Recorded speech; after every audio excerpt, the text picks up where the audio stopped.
मैं हूँ डिम्पल और आप सुन रहे हैं माई लिटिल वाइफी।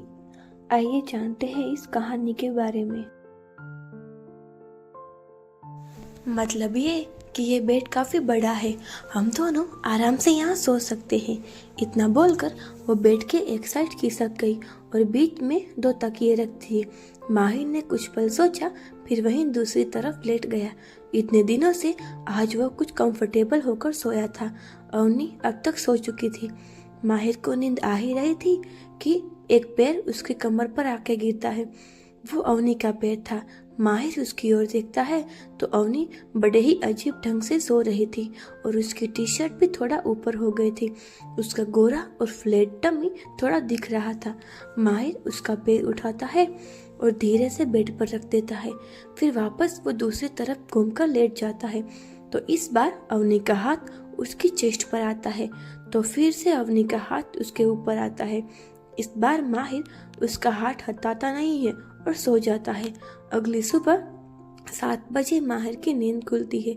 उसे अपनी गर्दन पर किसी की सांसें महसूस हो रही थी। वो जैसे ही आंखें खोलता है, अपने ऊपर कुछ भार महसूस हुआ। उसने ठीक से देखा तो अवनी का एक हाथ और एक पैर उसके ऊपर था और उसका हाथ माहिर की टी शर्ट के अंदर था। अवनी ने पूरी रात माहिर को ऐसे ही परेशान किया था। देर रात में जाकर कहीं उसे नींद आई थी। माहिर अवनी का हाथ अपने टी शर्ट से निकालता है और उसे ठीक से सुला देता है। उसका टी शर्ट अभी भी ऊपर था। वो रात से ज्यादा ऊपर हो गया था। उसकी ब्रेस्ट ही ढकी हुई थी। उसकी पूरी कमर माहिर के सामने थी। वो एकदम गोरी थी। माहिर उसकी कमर को छूने का दिल कर रहा था, लेकिन वो खुद को संभालता है और उसका टी शर्ट ठीक करके बेड से उठ गया। शाम का वक्त अवनी और दिव्या शॉपिंग करके घर आती है। उन दोनों ने ढेर सारी शॉपिंग करी होती है।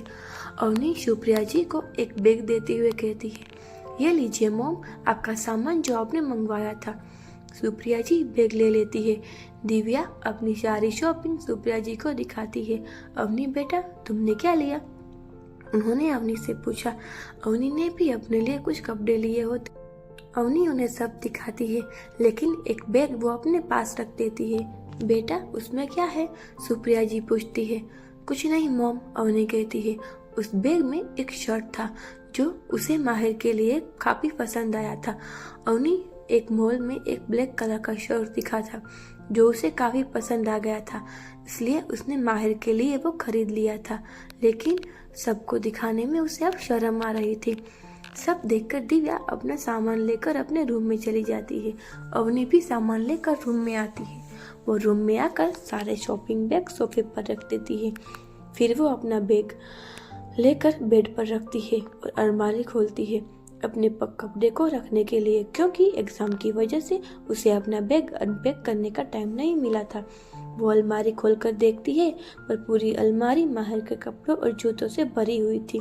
उसमें कहीं भी जगह नहीं थी अवनी अपना सामान अंदर रख सके उसके लिए। तभी माहिर रूम में आता है। वो देखता है कि वो अलमारी खोलकर खड़ी कुछ सोच रही थी और उसके पूरे कपड़े और सामान बेड पर इधर उधर फैले हुए थे। यह क्या कर रही हो और ये क्या हाल बना रखा है रूम का? माहिर थोड़ा गुस्से में बोला, क्योंकि उसे ओसीडी था और पूरा रूम फैला देखकर उसे थोड़ा गुस्सा आ रहा था। अवनी अलमारी की तरफ हाथ दिखाकर कहती है, इसमें मेरे लिए तो जगह ही नहीं है। क्या? माहिर ने अजीब तरह से कहा। I mean, मेरे कपड़ों के लिए। उसने अपने शब्दों को सुधार कर कहा। वो अब उसकी ओर आया और अलमारी में देखकर बोला, 1 मिनट रुको, मैं फ्रेश होकर आता हूँ, फिर हम अलमारी दोबारा से सेट करेंगे और जो कपड़े मैं यूज़ नहीं कर रहा वो निकाल देंगे। ओके, उसने जवाब दिया और माहिर वॉशरूम में चला गया। कुछ देर बाद ही वह वॉशरूम से आया। दोनों अलमारी से कपड़े निकालने लगे। उसके बाद माहिर उसमें से जो कपड़े वो यूज़ नहीं कर रहा था उन्होंने वो साइड में रख दिए।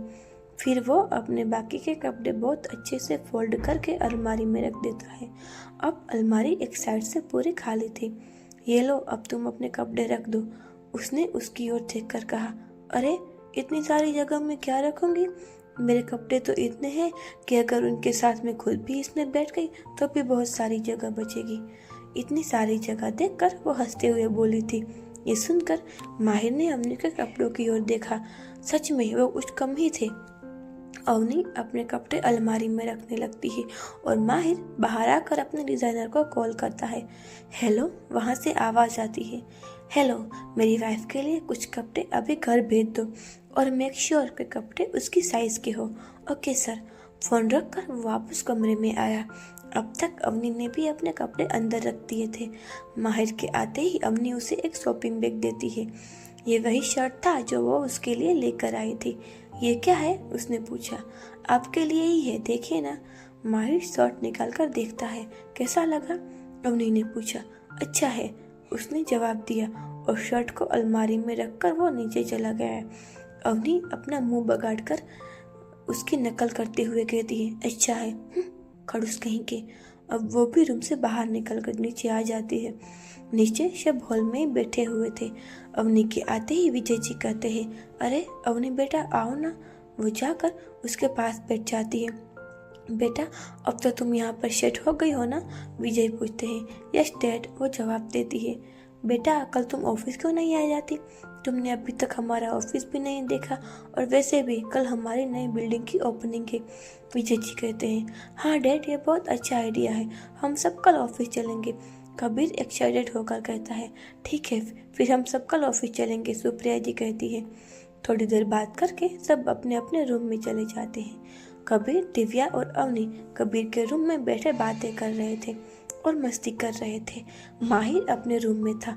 वो लैपटॉप पर काम कर रहा था, लेकिन उसका ध्यान दरवाजे की ओर ही था। कुछ ही देर में अवनी रूम में आती है। वो देखती है कि माहिर काम कर रहा था तो वो बेड पर जाकर बैठती है और बीच में 2 तकिया रखकर लेट जाती है। माहिर भी कुछ देर काम करके बेड पर आकर लेट जाता है। सुबह के 6 बजे माहिर सो ही रहा होता है कि उसके मुंह पर एक टांग आती है। वो झटके से उठता है और अवनी की टांग को बेड पर पटक देता है। वो देखता है कि आज तो अवनी ने हद कर दी थी। वो जैसी सोई थी उससे बिल्कुल उल्टा उठी थी। उसका सर माहिर के पैरों के पास था और टांगे माहिर के मुंह के पास, जो अभी अभी उसके मुंह पर लगी थी। माहिर ने अवनी की टांग को पटकने से अवनी की नींद खुलती है। हे भगवान, क्या हुआ? वो माहिर की तरफ देखकर बोलती है और अपने फ़ोन में देखती है। वो अभी भी नींद में ही थी। अभी तो सिर्फ 6 ही बजे है, ये तो बहुत जल्दी है। इतना बोलकर वो फिर से सो जाती है। माहिर उसकी तरफ देखकर अपना सर हिलाकर वॉशरूम में चला जाता है। कुछ ही देर में वो शावर लेकर बाहर आता है। वो अभी भी सो रही थी। माहिर ने वही शर्ट पहना था जो अवनी ने कल उसे दिया था। क्योंकि आज ऑफिस जाना था, इसलिए माहिर अवनी के पास जाकर उसे उठाता है। अवनी उठो, 7 बज गए हैं, तुम्हें ऑफिस भी तो चलना है, जल्दी उठो, 8 बजे हमें जाना है। लेकिन अवनी तो भाई अवनी थी, उसे अपनी नींद सबसे प्यारी थी। माहिर के ये सब कहने का उस पर कोई असर नहीं हुआ। माहिर को पता नहीं क्या सोचता है कि वो अवनी के नाक को अपने हाथ से बंद कर देता है। अवनी फिर भी कोई रिएक्ट नहीं करती और कुछ सेकंड बाद ही उसका सर लेफ्ट साइड झुक जाता है। माहिर एक झटके में अपना हाथ अवनी की नाक पर से ले लेता है और उसके कंधों को पकड़कर हिलाते हुए कहता है, अवनी, अवनी उठो, क्या हुआ? वो काफ़ी डर जाता है। अवनी फिर भी कोई रिएक्ट नहीं करती। माहिर अपना फ़ोन निकालकर डॉक्टर को कॉल करने ही वाला होता है कि वो उठकर जोर जोर से हंसने लगती है। क्या माहिर, मैं तो मजाक कर रही थी, वो हंसती हुई ही कहती है। वो अभी भी हंस रही थी। माहिर गुस्से में उसके गाल पर एक जोरदार थप्पड़ मार देता है। Are you mad? दिमाग खराब है क्या तुम्हारा? वो गुस्से से बोला और रूम से बाहर चला जाता है। वो अभी भी काफ़ी गुस्से में था। अवनी अभी भी बेड पर बैठी हुई थी, आंखों में अब नमी थी। वो उठकर वॉशरूम में चली जाती है।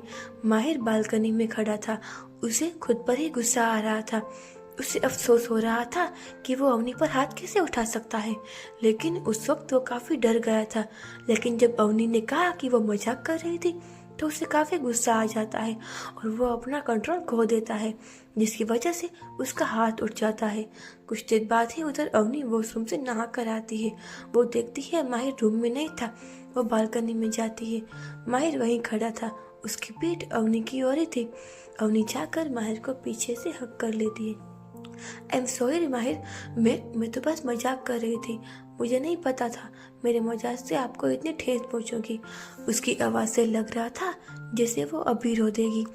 माहिर उसकी तरफ घूमता है। अवनी का सर नीचे की तरफ था। माहिर अपने हाथ से उसका चेहरा अपनी ओर करता है। उसकी आंखों में आंसू थे और जिस गाल पर माहिर ने उसे मारा था वो लाल हो गया था, क्योंकि वो काफ़ी गोरी थी। अगर उसे कोई चोटी भी काटता तो भी उसकी स्किन पर निशान आ जाता था।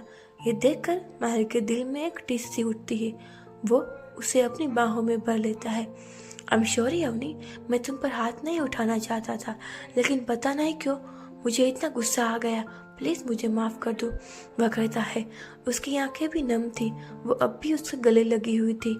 माहिर अवनी के बाल में अपने हाथ फेर रहा था। फिर वो उसके माथे को चूम लेता है। उनके पीछे से दिव्या खांसते हुए कहती है, अगर आपका रोमांस हो गया हो तो नीचे आ जाइए, सब वेट कर रहे हैं। ये सुनकर माहिर और अवनी एक दूसरे से अलग होते हैं। दिव्या हंसती हुई चली जाती है। वैसे ये शर्ट कैसा लग रहा है, वो अवनी से पूछता है। अब अवनी का ध्यान जाता है। माहिर ने वही शर्ट पहना था जो वो उसके लिए लाए थे। बहुत अच्छा, वो जवाब देती है। वो दोनों रूम में आते हैं। अवनी ड्रेसिंग के सामने जाकर रेडी होने लगती है। वो बेड पर से टाई उठाकर अवनी के पास जाता है। वो उसे टाई पहनाती है और बेड पर से कोट उठाकर माहिर को पहना देती है। अवनी ने डार्क ग्रे कलर की शिफॉन की प्लेन साड़ी पहनी हुई थी और ब्लैक कलर का स्लीवलेस ब्लाउज पहना था। पैरों में उसके ब्लैक पेंसिल हीर पहन रखी थी। दोनों नीचे जाते हैं। नीचे सब रेडी ही थे और माहिर और अवनी का ही वेट कर रहे थे। उनके आते ही सब ऑफिस जाने के लिए निकलते हैं। माहिर और अवनी एक गाड़ी में और कबीर, दिव्या और उसके मॉम डैड दूसरी गाड़ी में बैठते हैं और निकल जाते हैं। सब लोग ऑफिस पहुंचते हैं। वहाँ कंपनी का पूरा स्टाफ और कई बड़े बड़े बिजनेसमैन भी मौजूद थे। उनके आते ही सब लोग उनका वेलकम करते हैं। विजय भी माइक में अपने हाथ में लेते हैं और स्टेज पर जाकर कहते हैं। माहिर उसके पास ही खड़ा था और अवनी और बाकी सब नीचे खड़े थे। लेडीज एंड जेंटलमैन, मैं आप सबका शुक्रगुजार हूँ कि आप सब यहाँ आए।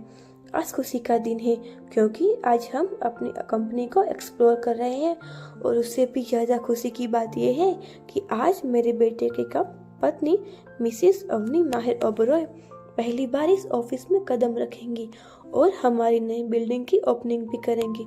उसके बाद सब लोग एक 20 मंजिला बिल्डिंग के सामने खड़े थे।